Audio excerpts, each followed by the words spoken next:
하셨을 때 가장 큰 문제가 바이러스였거든요.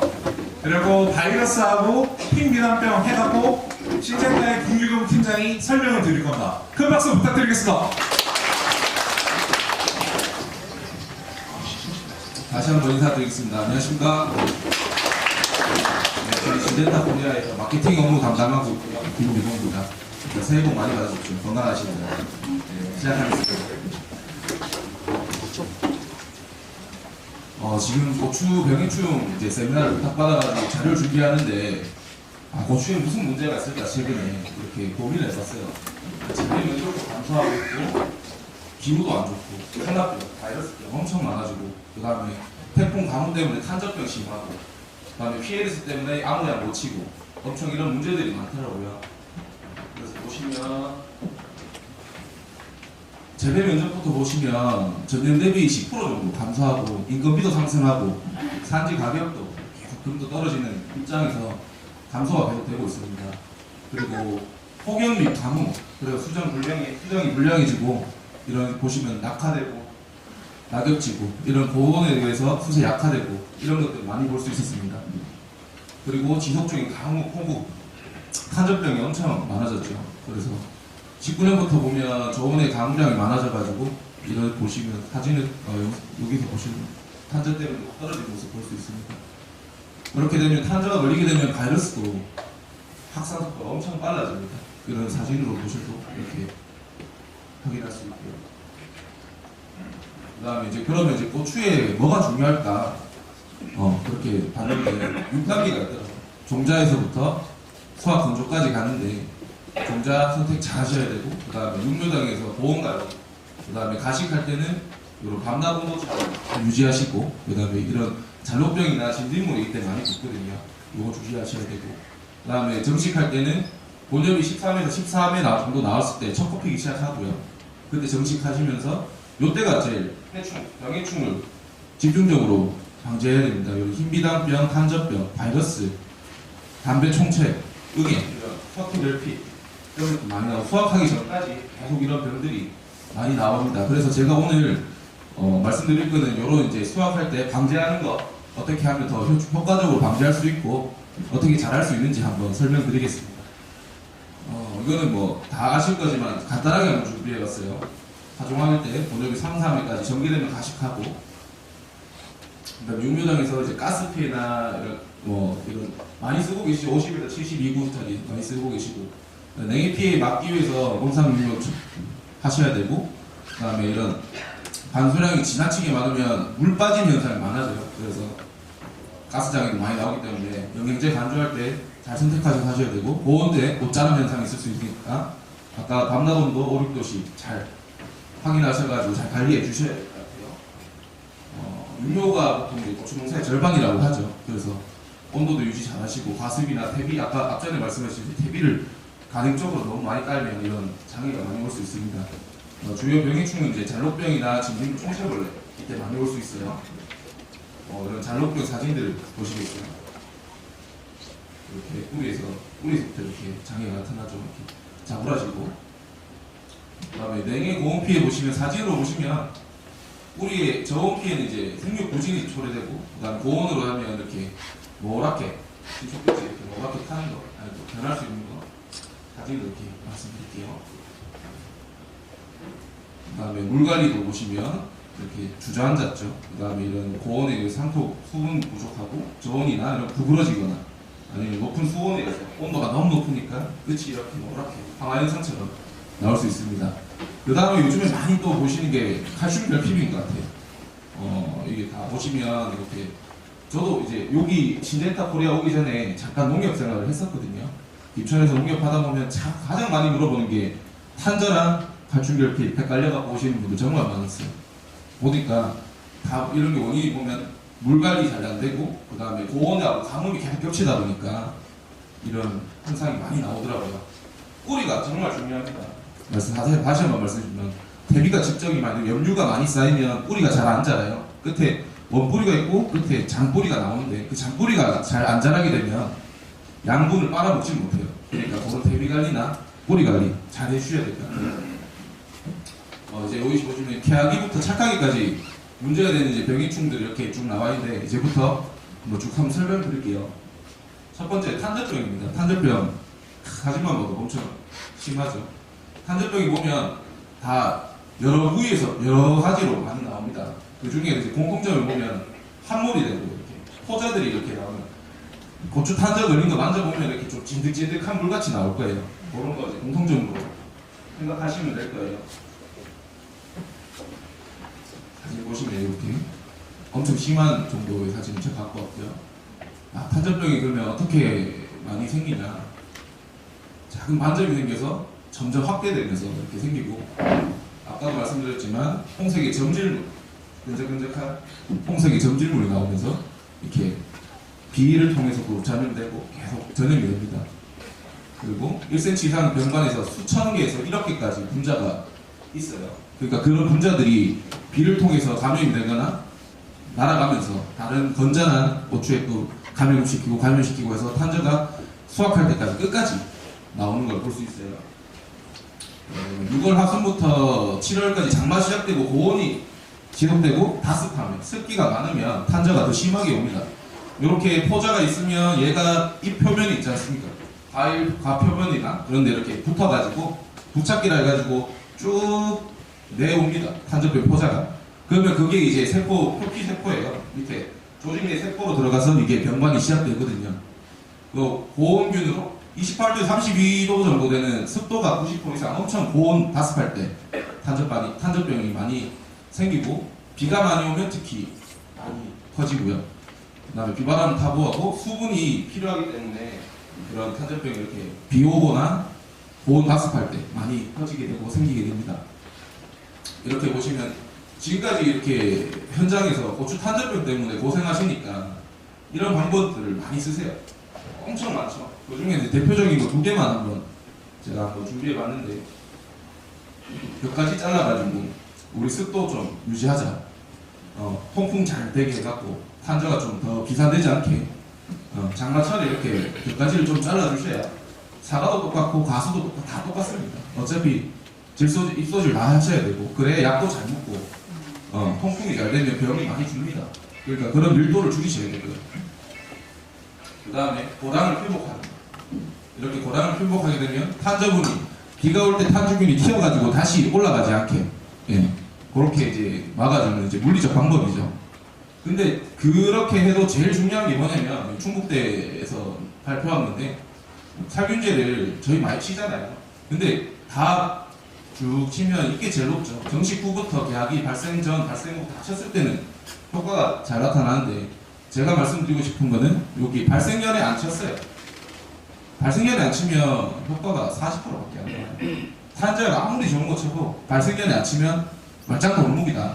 그 말씀을 드리고 싶은 거예요. 그리고 효과적으로 발표하면 아까 똑같은 얘기인데, 전염원을 탄저가 붙어 있는 걸 안 떼고 그냥 약 쳐갖고 말아야지 하고 이렇게 한번 치잖아요.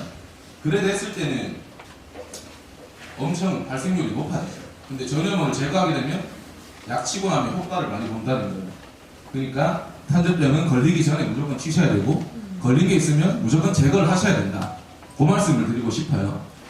그 다음 흰비단병이에요. 흰비단병 같은 경우는 땅에 올해 좀 많이 고생하셨다고 들었거든요. 이게 정식 전부 후부터 5월 중순부터 7월 초까지 많이 하는데, 이거는 정식 하기 전에 관주 처리하시고 그 다음에 이제 경력 처리, 약으로 치는 거죠. 약을 그렇게 하셨을 때 가장 효과가 좋을 것 같아요. 이렇게 보시면 저희 약 중에는 이제 미래빛이라고 있습니다. 미래빛이라고 있는데, 요거를 관주 처리 신고 나서 관주 처리하시는 거, 그 다음에 신고나 정식하고 난 다음에 경력 처리 한번 해주시면 흰비단병 밀도가 많이 감소하기 때문에 효과적으로 방지하실 수 있을 것 같습니다. 그 다음에 이런 정식 후에 이런 지제구 있잖아요. 붙어있는, 땅이랑 붙어있는데, 거기를 흙으로 덮어주시면 그 흰비단병이 이제 토양 내에 균을 갖고 있기 때문에, 곰팡이가 있기 때문에 그 곰팡이를 다시 어떻게 보면 이렇게 전염시켜주는 거죠. 그러니까 목토를 안 하시는 게, 흰비단병이 많으신 고장에서는 안 하시는 게 효과적일 것 같습니다. 이렇게 보시면, 그 다음에 지줄 때 미리 준비해서 안 쓰러지게 하시고 초기 활력 좋게 하셔가지고 그런 흰비단병 방제를 잘 하셨으면 좋겠습니다. 그 다음에 말씀드릴 건 흰가루병인데요. 봄, 가을에 많이 발생하고 그다음에 건조한 환경에서 되게 피해가 많이 커요. 근데 뭐 여기 고추는 크게 뭐 흰가루병에 뭐 피해를 많이 보실지는 모르겠는데 이게 한번 생기고 나면 잡기가 너무 힘들어요. 흰가루병은 엄청 금방 퍼지고 약액을 쳐도 금방 다시 또 다시 퍼지고 그리고 한번 걸리고 나면 엄청 많은 양을 쳐야 돼요. 물이 쉽게 내려갈 정도로 포자가 그렇게 하기 때문에 걸리기 전에 많이 잘 방지하셔야 된다 이런 말씀 드리고 싶어요. 방지 시점은 이제 요런 2.6%잖아요. 경제적으로 우리가 피해 보는 게 흰가루병이 2.6%만 와도 금방 퍼져서 피해를 보거든요. 그래서 걸리기 전에 흰가루가 조금만 보일 때 약을 치시면 된다. 근데 제가 이렇게 말씀드린 이유가 같이 엮어서 말씀드린 이유가 아까 처음에 흰비단병, 가주 처리하는 미래빛이 흰가루병에도 엄청 효과가 좋습니다. 그래서 심지 처리하시, 가주 처리하시고 병행 처리하시면 흰가루병 효과도 많이 보실 수 있을 거예요. 그리고 초기 증상들, 그다음 말기 되면 이렇게 오랗게 해서 떨어지고요.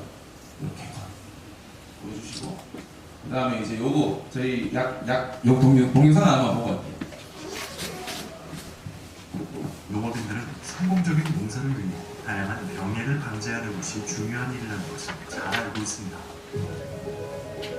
유럽의 토마토에서 피해가 큰 알타나리아 병원균을 요거는 사용했습니다. 이제 토마토지만 이제 같은 병원균을 병항이를 방지하는 모습을 보여드리고 싶어가지고 동영상을 보시면 되겠어요. 오래되고 상처 입은 잎은 병원균 포자가 쉽게 침투하는 경로가 됩니다. 병원균 포자가 활동을 시작하는 모습이 보이죠. 식물이 잎에 자리를 잡을 것 같습니다. 잎으로 침입한 포자는 식물 조직이 한쪽은 이렇게 포자들이 쭉 나오면서 밑에 표피까지 내려가면서 이렇게 병을 발생시키고 있습니다. 병든 잎은 당장 광합성 활동에 저항을 받게 되죠. 유럽 시장에서는 알타나리아로 인해 수확량이 40%까지 줄어든다고 합니다. 잿빛 곰팡이병을 일으키는 병원균이 보트리티스 시네레아도 살펴보겠습니다. 병원균의 포자는 바람이나 비를 통해 이런 넓게 이제 퍼집니다. 포도에 보면 곰팡이, 잿빛 곰팡이인데 이런 것도 흰가루나 흰물감병 같은 곰팡이를 보시면 돼요. 떨어질 때 그래서 상처가 이렇게 나게 되죠. 계약이나 뭐 이렇게 초기에 많이 걸리는 모습, 그걸 방지하는 모습. 상처는 병원균이 침투할 수 있는 입구가 됩니다. 습한 환경까지 만난다면 병원균 번식이 최적의 환경이 되는 겁니다. 침입한 병원균에게 과일의 당분은 생장을 위한 자양분이 됩니다.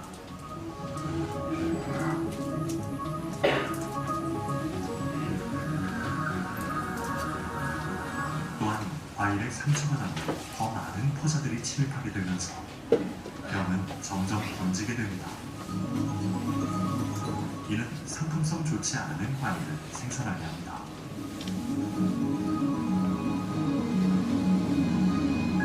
미래빛의 주요 성분인 아데피딘은 다양한 종류의 병을 해결하는 새롭고 강력한 물질입니다. 아데피딘의 N-메톡시 그룹은 작물과 병해에 독특하고 폭넓은 보여줄 수 있는데 이게 어떻게 죽이는 건지 설명하는 건데 왁스층 내부로 약재가 원재가 이렇게 붙어버리면 사람으로 치면 호흡을 못하게 합니다. 숨을 못 쉬게 해서 곰팡이균을 죽인다. 그거를 영상으로 한번 보여드리는 거예요. 비에 잘 씻겨 내려가지 않습니다. 아데피딘을 살포하게 되면 유효 성분의 자, 그리고 80%가 뒤에 거는 제가 말로 설명드릴게요. 이게 어차피 뒤에서 바로 한 번 더 설명드려야 돼가지고. 그래서 아까 말씀드렸던 미래빛 저희가 뭐 그래도 농약 회사니까 제품 홍보도 좀 해야 되거든요. 그래가지고 미래빛이 보면 아까도 말씀드렸지만 호흡 저해제 지금까지 많이 쓰시는 카브리오나 뭐 이런 탄저에 많이 쓰시는 그런 거랑은 좀 다르다. 작용 기작도 다르고 아예 새로운 물질이다. 그 다음에 비가 많이 와도 표피에 한 6시간 정도면 이제 그 큐티클층으로 80%가 다 흡수되기 때문에 내구성이 아주 뛰어납니다. 그러니까 비가 많이 와도 쉽게 내려가지 않는다. 우리 많이 걱정하시는 게 약 치고 나서 돌아서면 비 와가지고 약 다시 치는 경우가 많거든요. 그런 거 걱정 안 하셔도 된다. 그 다음에 안전하다. 이거는 뭐 과수에 좀 해당되는 얘기지만 자두나 복숭아, 사과에 계약이나 언제든 쳐도 안전하기 때문에 잘 쓰실 수 있다. 이런 거 보여드린 거고 이를 보시면 흑성, 발방, 전문이 이런 흰가루, 흑마늘병, 시드름병, 곰팡이병 이런 데 아주 뛰어난 효과가 갖고 있습니다. 요 약 한번 기억해 주실까 싶어서 준비해봤고요.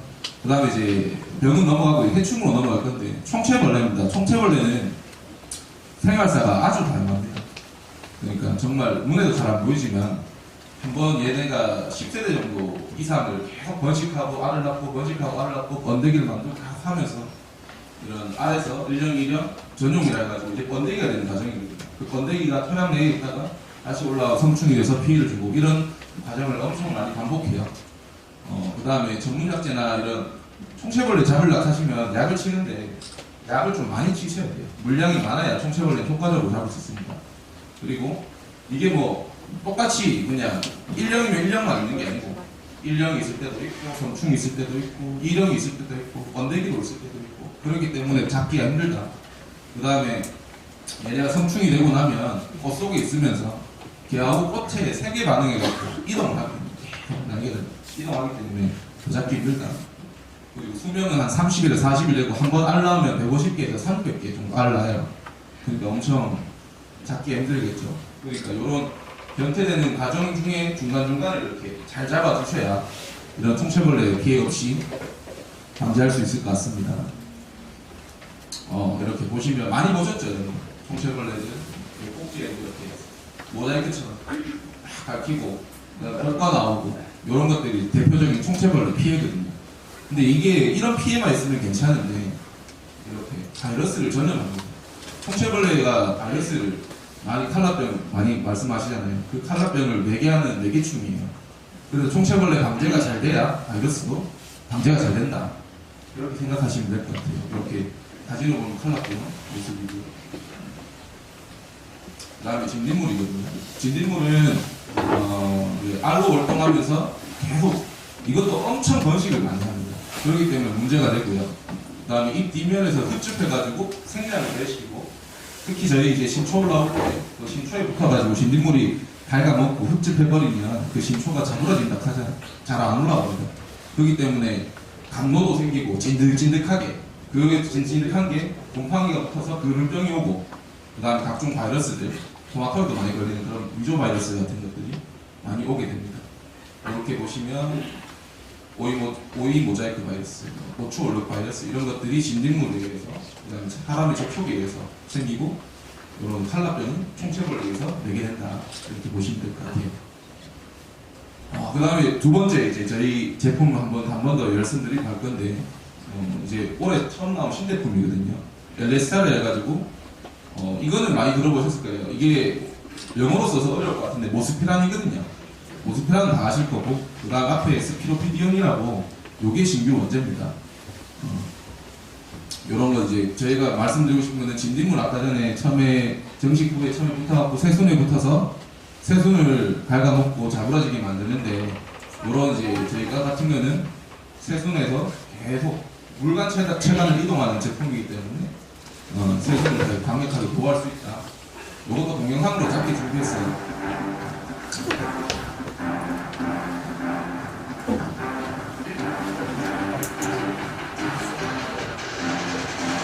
보시면 모습이 진딧물이 이제 붙기 시작하거든요. 번식하고 나서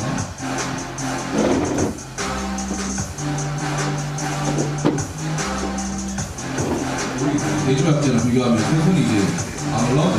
성장이 돼야 되고 요거는 왜 이렇게 나올 수 있냐면 야객이 보통 보면 물간 이동만 합니다. 아래로만 내려가요. 뿌리로 내려가서 뿌리에서 분해되고 마는데 얘는 흡수가 되면 그 안에서 물질을 만들기 때문에 물간으로 내려갔다가 다시 양분 올라갈 때 체간으로 다시 올라와요.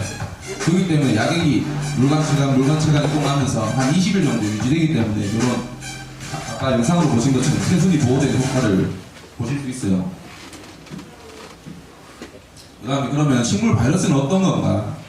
근데 식물 바이러스는 많이 어렵지요.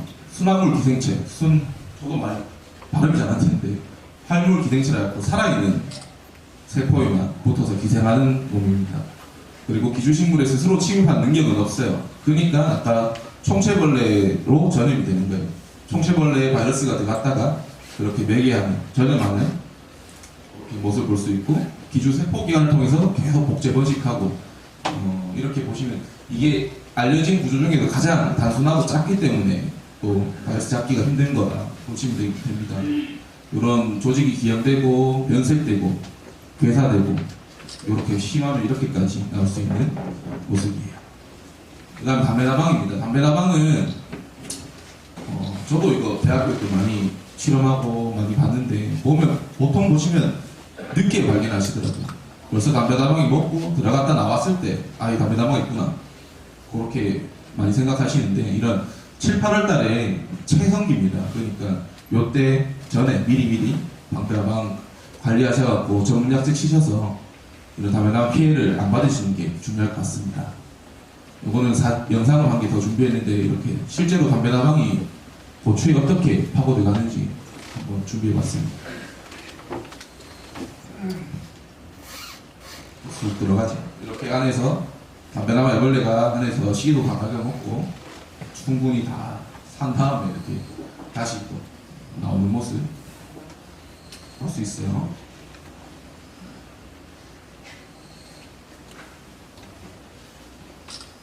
이건 직접 제가 포장해서 찍은 거거든요.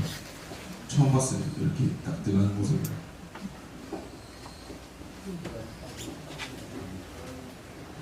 그 다음에 노린재입니다. 노린재는 이상기온은 발생량이 요즘에 많이 증가하고 있어요. 고추에는 크게 하는 피해는 보고되지 않지만 요즘에 같은 경우에 이렇게 노린재들 피해가 많아지고 있습니다. 그래서 이런 노린재들도 잘 방지하셔야 되는데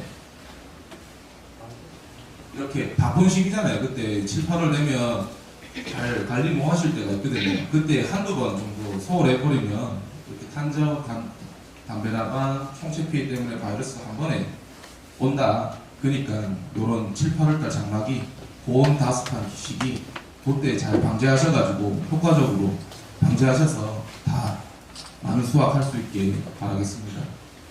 이렇게 사진을 보시면 이게 여러 가지로 한 가지로 보이지만 석회결피, 탄저, 그 다음에 진딧물 피해 이런 바이러스 다 섞여 있는 모습이에요. 그러니까 한 번에 다 올 수 있다. 그러니까 예방이 제일 중요하다. 그런 말씀 드리고 싶어요. 그러면 우리 해충을 봤을 때는 시네타에 어떤 약이 있을까 한번 준비해봤는데 이런 이제 에이판 같은 경우도 총체 담배 나방을 해결할 수 있고 이런 브레시, 볼리앙 브레시 같은 경우도 나방의 효과가 아주 뛰어나거든요. 근데 나방의 효과가 뛰어난데 여기 총체벌레랑 노린재가 같이 될 수 있습니다. 합재로 되어 있기 때문에 이런 거를 이제 정식 초기부터 시기 때에 맞춰서 치시면 좋은 이제 결과를 맞을 수 있지 않을까 싶어서 이렇게 장을 준비해봤습니다. 제가 준비하는 거는 여기까지거든요. 궁금하신 거 있으면 질문해 주시면 질문 받겠습니다.